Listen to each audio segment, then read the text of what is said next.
All right, ladies and gentlemen, we are going to go over the United Kingdom Read document. As always, it has a couple of maps up here. You have a world map that kind of shows the location of the United Kingdom as it relates to the rest of the world.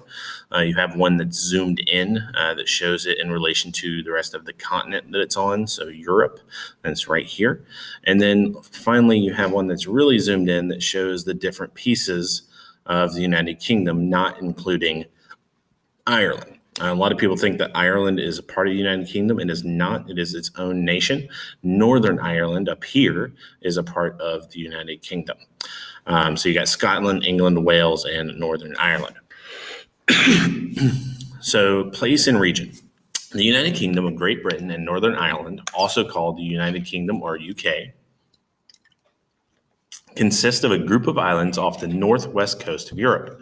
The capital of the United Kingdom is London. Much of the north and west of the UK is covered in high ground, knife-edged mountain ridges separated by deep valleys. This terrain was shaped in the last ice age when thick glaciers covered the land.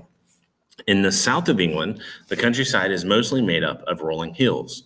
In northwest England and the Scottish Highlands are dozens of lakes called lochs. These were left behind when the Ice Age glaciers melted. They tend to be long and narrow, and some are very deep. Legends say that a giant monster called Nessie lives in Loch Ness in Scotland. That would be the Loch Ness Monster. Environment. The United Kingdom has a temperate climate. This means that the country gets cool, wet winters and warm, wet summers. Not all parts of the UK have the same climate. London, in the southeast of the UK, is a region characterized by a warm and dry climate in the summer and a cold and dry climate in the winter. Cumbria, in the mountainous northwest of England, has generally cooler temperatures and more rainfall throughout the year. The average temperature in the UK is about 59 degrees Fahrenheit. However, this varies depending on the area of the UK. Northern Scotland often has a lower average temperature, and England often has a higher average temperature. Rainfall amounts can vary greatly across the United Kingdom. Generally, the further west and the higher the elevation, the greater the rainfall. The mountains of Wales, Scotland, the Pennines in northern England, and the moors of southwest England are the wettest parts of the country. So before we move on, let's look at this right here. So you have a map that shows you the weather that is associated with each section here. You have Arctic Maritime coming up from the north here, Polar Maritime and Polar Continental. You have Tropical Continental, Tropical Maritime. So you have kind of like everything right here. It's pretty interesting. We have the same sort of weather patterns in the United States, but ours are spread out over much larger areas because we are a much larger continent. So they do have some very, very similar weather, just generic weather patterns going on there. All right, so in some of these places, as much as 180 inches of rainfall can happen annually. Parts of England are generally drier than the average, with London only averaging around 25.6 inches annually. Environmental issues. Air pollution, climate change, litter, waste, and soil contamination are all issues the United Kingdom is facing. Most of the air pollution in the UK comes from transportation and residential emissions. Surprisingly, the tipping point of air pollution came from dust from the Sahara Desert in Africa.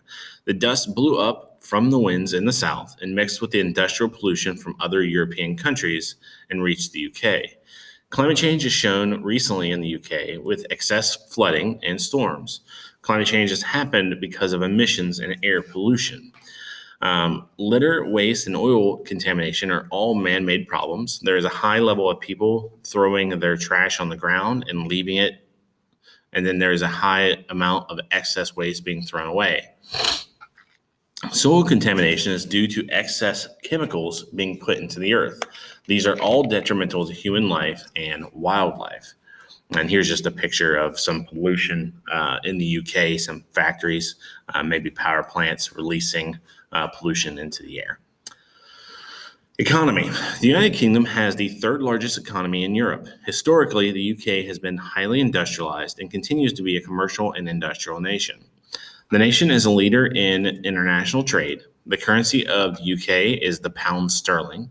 Although the UK joined the European Union, the country chose to keep the pound as its currency rather than converting to the euro. There are abundant coal and iron deposits in the United Kingdom. Petroleum deposits were discovered in the North Sea, and production began in 1975. So you can see here, it's kind of hard to see, but you have, coal, copper, iron.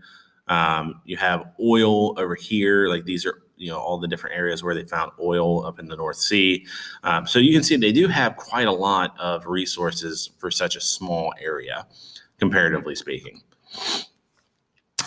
All right, so they discovered this oil in 1975. This discovery helped the country meet almost all of the nation's oil requirements. Natural gas deposits were also discovered in the North Sea. Historically, Great Britain has been at the forefront of international trade due to its geographic location, colonial expansion, and naval fleet. By the 18th century, the practice of mercantilism greatly increased the economy of Great Britain. Great Britain remains one of the world's leading trade nations.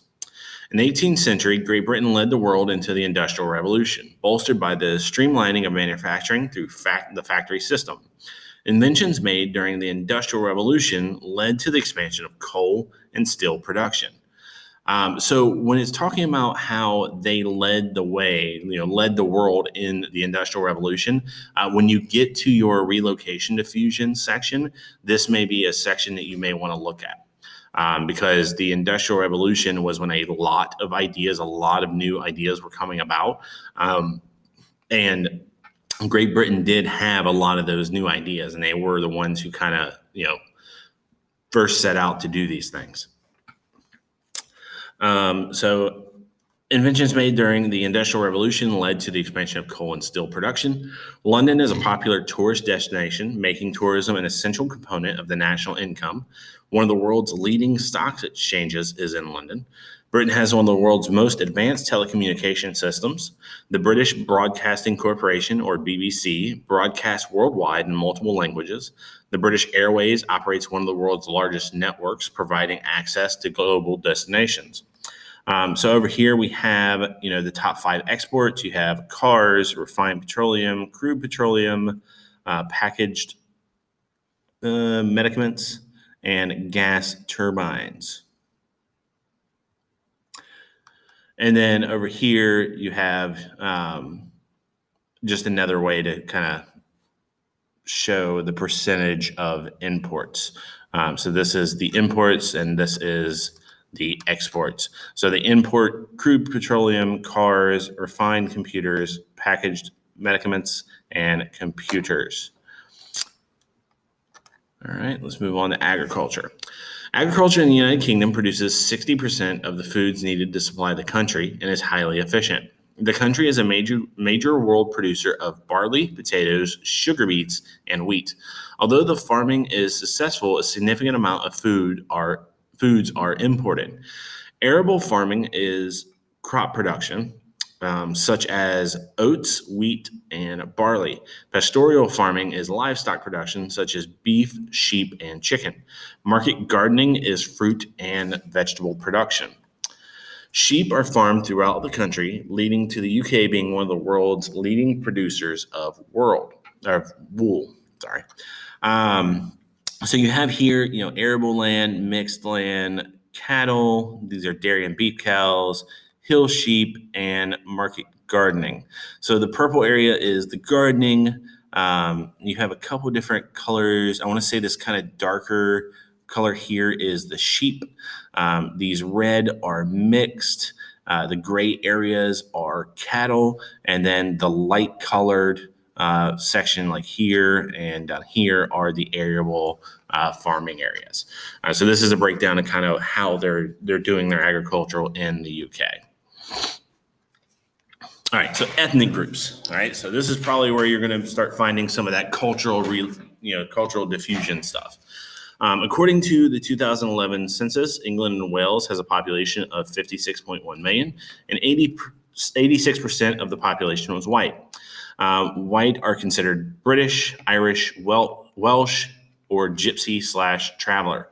People from Asian ethnic groups made up the second largest percentage of the population at 7.5%, followed by Black ethnic groups at 3.3% and mixed/multiple ethnic groups at 2.2%. Other ethnic groups at 1%. The last few years have shown a decrease in the number of white British and an increase in the population of Black Africans. Languages. English is spoken across the UK, but is not the only native official language. You may also occasionally hear Welsh in Wales, Gaelic and Scots in Scotland, Irish and Ulster Scots in Northern Ireland, and Cornish in Cornwall, England. You will hear these other languages most commonly in rural areas, but many young people are now taught these languages at school as a second language. However, wherever you go in England, Northern Ireland, Scotland, and Wales, you will find that English is the main language and that people speak English fluently. So you have here kind of a breakdown of ethnicity. This is from, it looks like 2001. So you have these different sections of different ethnic groups. And then here's a pie chart kind of showing you different ethnic groups. So you have like white and then other, and then this one shows you kind of the breakdown of what the other is. Religions. The UK official religion is Christianity, and churches of all denominations can be found throughout the UK, such as Catholic, Protestant, Baptist, and Methodist. The main other religions are Islam, Hinduism, Sikhism, Judaism, and Buddhism. The Church of England is the state church, but the United Kingdom is tolerant of other religions, and it is against the law to discriminate against anyone based on their religion.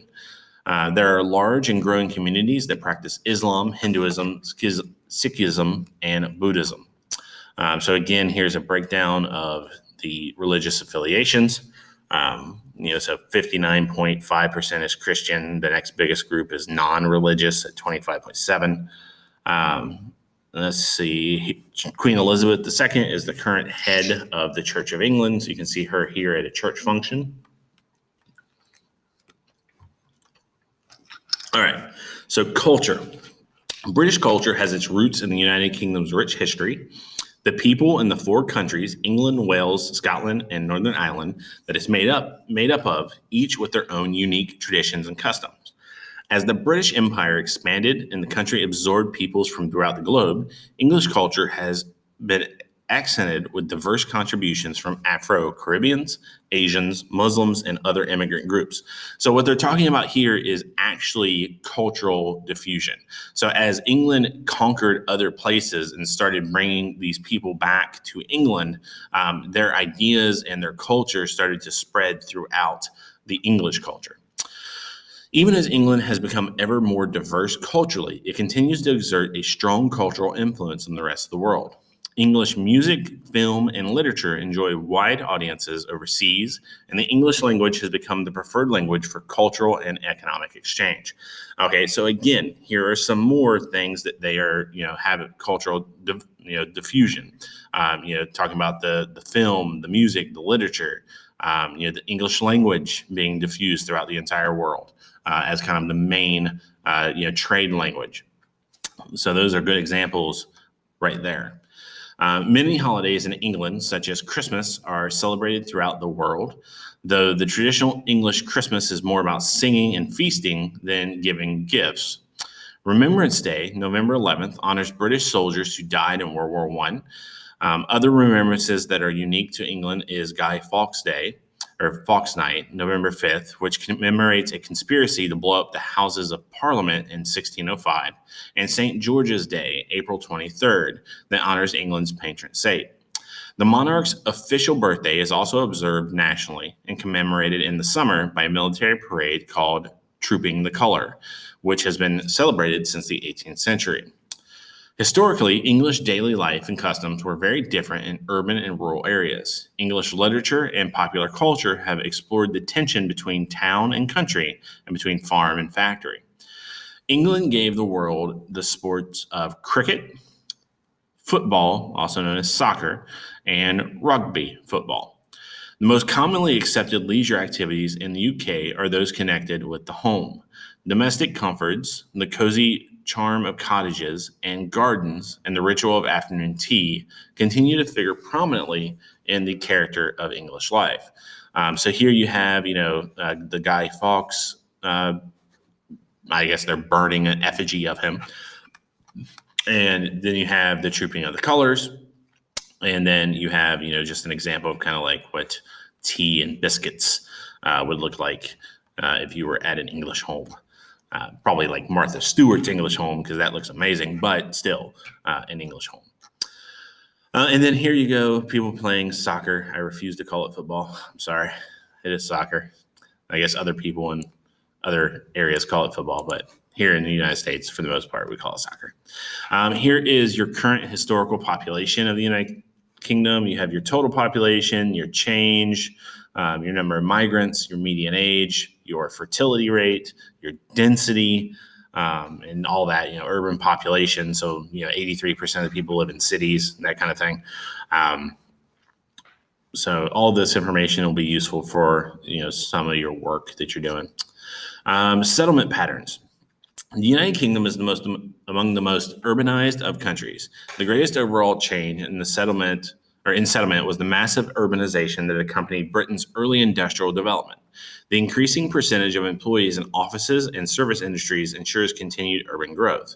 Of every 10 people in the United Kingdom, about 8 live in towns, more than 3 of them in one of the country's 10 largest metropolitan areas. In England, many people left rural areas after the enclosure movement, which happened in the 1700s, which caused the breakdown of communal farming. Many of the displaced landless agricultural laborers were attracted to the better employment opportunities and the higher wage levels of growing industries. Meanwhile, a rapid rise in the birth rate had produced a growing population of young people in the countryside who faced little chance of agricultural employment. These groups contributed to a high volume of internal migration towards the towns and cities. The main reason for migrating during the 19th century was to find work. On one hand, this involved migration from the countryside to the growing industrial cities. On the other, it involved movement from one country, in this case Britain, to another. Poor working conditions, housing, and sanitation led to many people opting to immigrate. The British at the time controlled a massive empire, including America, Canada, South Africa, and Australia. People soon started to move to these countries in search of a new life.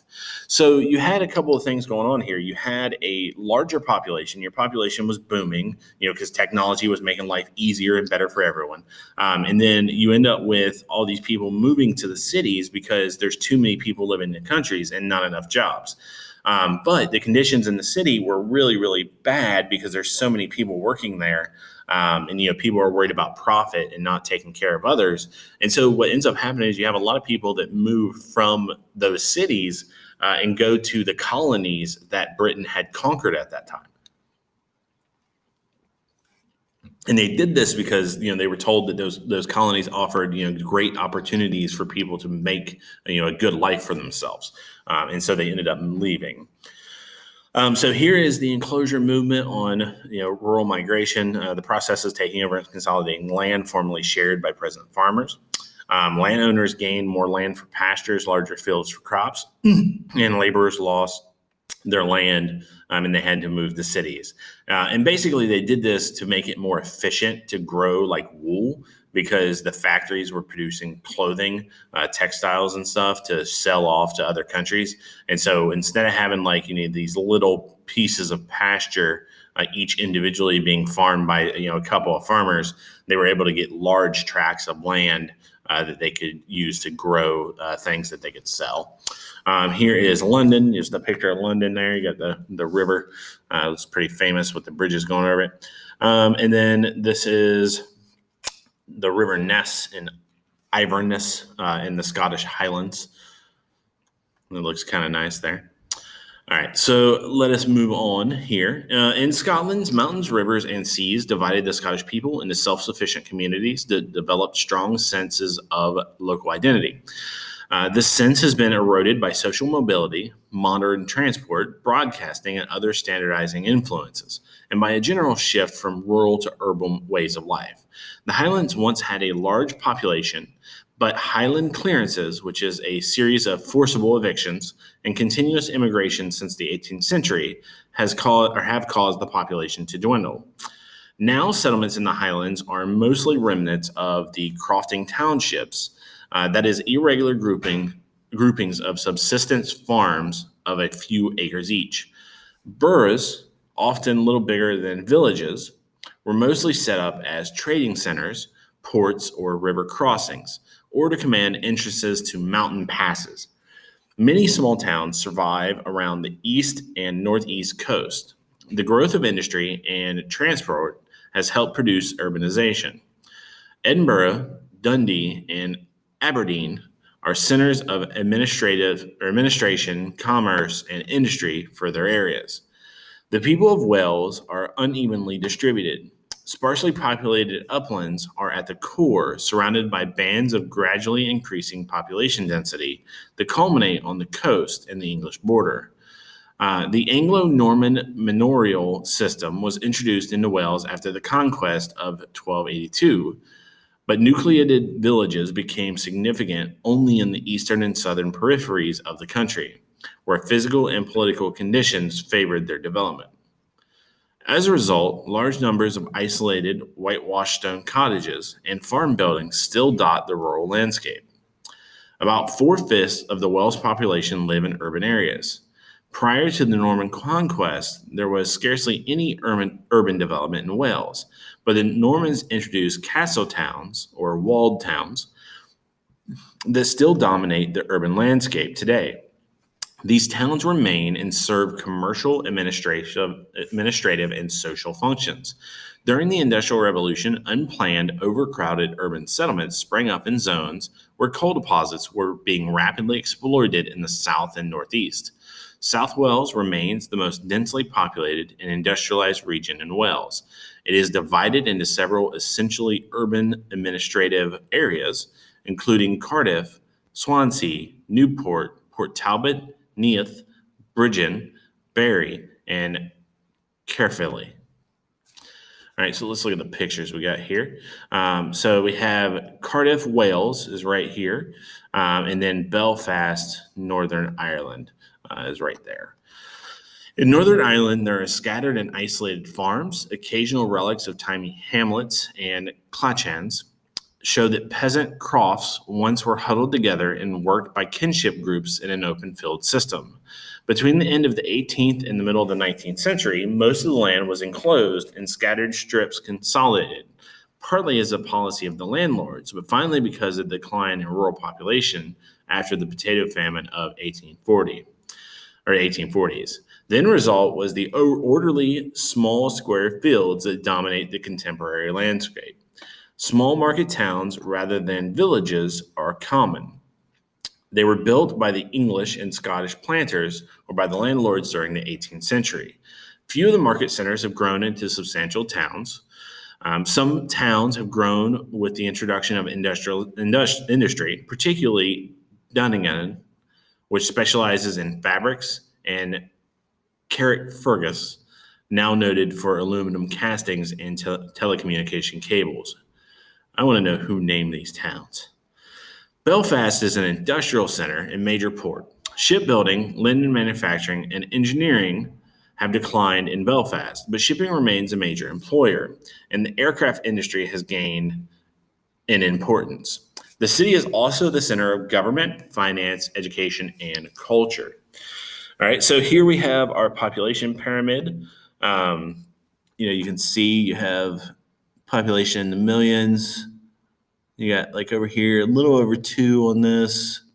And it kind of looks about the same, really. I mean, it kind of mirrors there. There might be some slight differences, especially at the top. You have, more females than males. Like as you start getting older, they tend to outlive the males.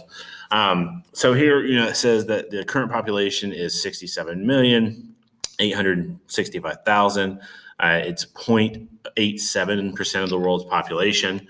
Long-term international migration to and from the UK has remained broadly stable since the end of 2016 and has also continued to be the main driver for the UK's population growth. So they have more people moving in than they have people being born. The structure of the United Kingdom's population is changing. People are living longer and having fewer children. This means the population of Great Britain is aging. Growing numbers of elderly people will have an impact on the National Health Service. A rise in the elderly population, particularly if not matched by health improvements, will place ever greater pressure on the public finances as a relatively small working age population supports growing spending on health, social care, and pensions. So usually in a population pyramid, what you want to see is the bottom being very broad and then it narrowing as it goes up, because the people at the top need, others to, and not always, not everyone does, but in general, need others to help take care of them, either financially or actually physically. And so if this number up here, if these are higher than these, it means that you're not going to have enough people working or able to support the larger population at the top. And that's an issue. Let's see. So in the United Kingdom, the overall population density is around 671 people per square mile, with England having a significantly higher population density than Wales, Scotland, and Northern Ireland. The United Kingdom has a low birth and mortality rate with lower rates of population growth, so the population of the United Kingdom is aging. Between the life expectancy extending and the aging of people born during the baby boom era, that's after World War II, the population that is 65 and over is growing rapidly at a much faster rate than those under 65. Immigration in the UK rose from around 500,000 to 600,000 a year between 2001 and 2005, but has remained steady since. Over the past 10 years, immigration has fluctuated between 300,000 and 400,000. There was a great rural to urban migration in the UK that still takes place today. For every 10 people that live in the UK, 8 of them live in towns or cities, while the other 2 live in rural areas. More than 3 of the 8 live in urban areas, or living in urban areas, live in one of the country's 10 most metropolitan areas. So you can see here, you have lighter color being less population density with darker being more. And you can have, you have like this area is very, very light. This area is very light. And then, right here in this area, you have much, much higher density, especially kind of like at these big cities. And what they're saying is 80% of the people that live in the UK live in a town or city. And out of those 80%, 30% live in, one of the 10, big cities of the UK. So 30% of the population lives in those 10 cities. And so you have a pie chart here again that shows, urban versus rural.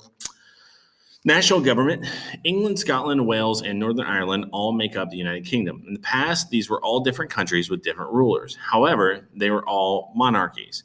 King Henry VIII integrated Wales into the Kingdom of England in 1535 and ruled as king of both countries. 6 years later, King Henry VIII also was proclaimed King of Ireland. These 3 countries were ruled by one ruler, and when Henry VIII's daughter, Elizabeth I, died, the next person to take over the succession was King James VI of Scotland, who became King James I of England. For the next 300 years, all 4 of these areas, England, Scotland, Wales, and Ireland, were ruled by a single person. In 1707, the Acts of Union joined England and Scotland into the Kingdom of Great Britain. In 1801, Ireland joined the United Kingdom of Great Britain and Ireland. Their respective parliaments were permanently dissolved, and their representatives began attending the parliament in London instead. In 1922, the predominantly Catholic parts of Ireland left the United Kingdom, leaving only the then predominantly Protestant region of Northern Ireland in what remains the United Kingdom of Great Britain and Northern Ireland. In 2004, the Scottish referendum voted against Scotland becoming an independent country. The United Kingdom is no longer a member of the European Union as of January 2020. This was followed by a June referendum where 52% of British citizens opted for Brexit, or the British exit. The UK is a constitutional monarchy with Queen Elizabeth II as head of state. Here's Queen Elizabeth right here. Parliament is bicameral with an upper chamber, the House of Lords, and a lower chamber, the House of Commons. The Prime Minister and Cabinet lead the executive branch. Parliamentary elections are held at least every 5 years with universal adult suffrage. The Constitution is made up of common law, statute law, and conventions, and may be changed by a simple act of Parliament without any special procedure or majority. It is not a written document like the United States. The governments in Scotland, Wales, and Northern Ireland are responsible for local government of their own regions. Here is your timeline going from 54 BC, 300 BCE up through January 2020. The United Kingdom was invaded many times in its early history. By about 300 BCE, people called Celts had arrived on the island of Great Britain and Ireland. They came from mainland Europe. The Romans came in the 1st century BCE. England and Wales were part of the Roman Empire until the 480s. Then people called Angles, Saxons, and Jutes invaded from northern Germany. They settled throughout England. Eventually, all the people of England came to be known as Anglo-Saxons. In the 700s and 800s, Vikings from northern Europe raided the coasts of England. In the late 800s, the Anglo-Saxons defeated the Vikings. Then in the 900s, the Anglo-Saxons established a united English kingdom for the first time. The English kingdom grew through conquest over hundreds of years. In the late 1200s, the King of England seized Wales. Before that, Wales had been a collection of Celtic kingdoms. In 1536, the English Parliament, or group of lawmakers, officially united Wales with England. Scotland fought many battles against England to keep its independence, but in 1603, Scotland and England were united under one king. Then in 1707, the parliaments of Scotland and England were joined. The Union of England, Scotland, and Wales was called the Kingdom of Great Britain. From then on, all the people of the kingdom were called British.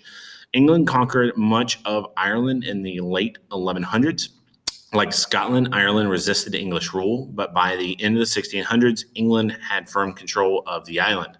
Ireland was officially joined to England, Scotland, and Wales in 1801. The new union was called the United Kingdom of Great Britain and Ireland, or just the United Kingdom.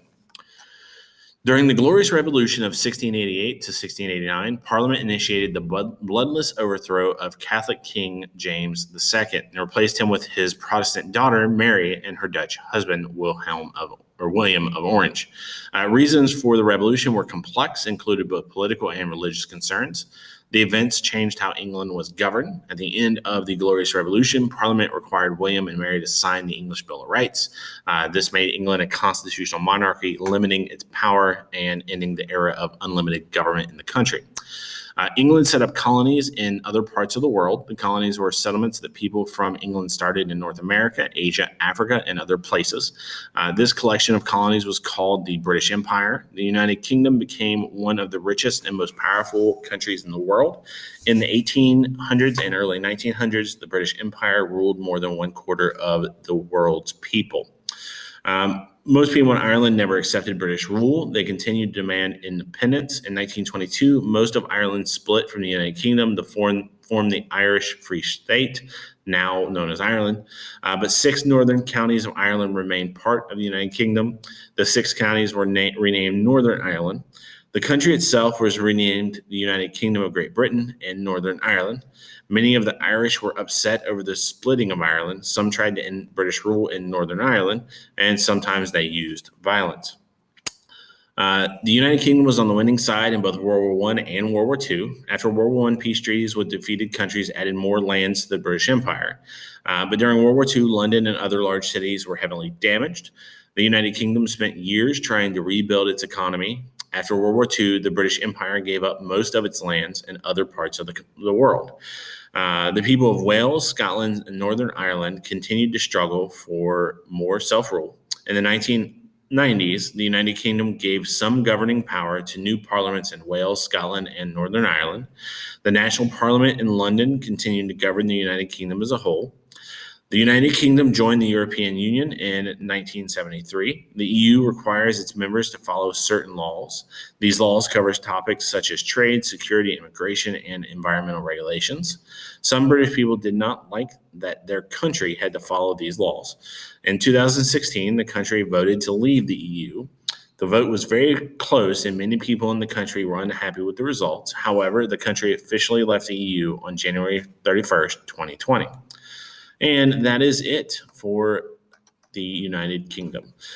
So as always, if you have any other questions, feel free to contact me. Also, feel free to use the YouTube channel where I go a little more in depth in each of the assignments. Have a great day.